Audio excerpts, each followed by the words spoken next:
लोकसभा निवडणुकांसाठी घोषणा झाली सुद्धा नाही आणि महाराष्ट्रातील महाविकास आघाडी भाजप प्रणित महायुती पुढे कमजोर पडली असल्याचं चित्र महाराष्ट्रात निर्माण झालेलं आहे।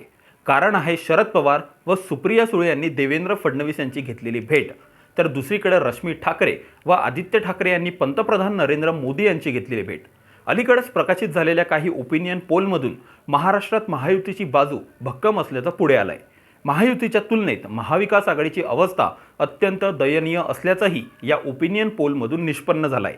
महाविकास आघाडीमध्ये जागा वाटपाच्या मुद्द्यावरून आधीच तणाव निर्माण झालेला असताना पुढे आलेल्या ओपिनियन पोलमुळे शरद पवार व उद्धव ठाकरे यांचे धाबे दणाणले आहेत, अशी चर्चा महाराष्ट्राच्या राजकीय वर्तुळात सुरू झाली आहे। परिस्थिती अशी आहे की शरद पवारांना सुप्रिया सुळे यांची बारामतीची जागा सुद्धा वाचवताना नाकी नऊ येत आहे।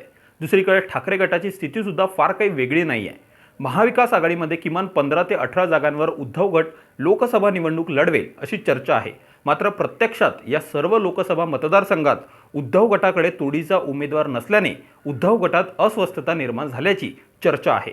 राष्ट्रवादी काँग्रेस व शिवसेनेमध्ये फूट पडल्यानंतर या दोन्ही पक्षांचे बहुतांश नेते व कार्यकर्ते हे सध्याच्या घडीला अजित पवार व एकनाथ शिंदे यांच्या बाजूने आहेत। या दोन नेत्यांच्या तुलनेत शरद पवार व उद्धव ठाकरे यांची बाजू अत्यंत कमजोर आहे। अशात लोकसभा निवडणुका तोंड्यावर आल्यानं पवार व ठाकरेंची चांगलीच कोंडी झाली आहे। लोकसभा निवडणुका म्हणजे राज्यातील नेतृत्वाचं लिटमस टेस्ट असणार आहे। या लोकसभा निवडणुकांमध्ये जो पक्ष सर्वाधिक जागा निवडून आणेल त्याच्याच नेतृत्वावर शिक्कामोर्तब होईल, ही गोष्ट शरद पवार व उद्धव ठाकरे जाणून आहेत आणि म्हणून पुढे पराभव दिसत असल्यानं हे दोन्ही नेते भारतीय जनता पक्षापुढे झुकले आहे, अशी चर्चा दबक्या आवाजात आता महाराष्ट्रात सुरू झाली आहे।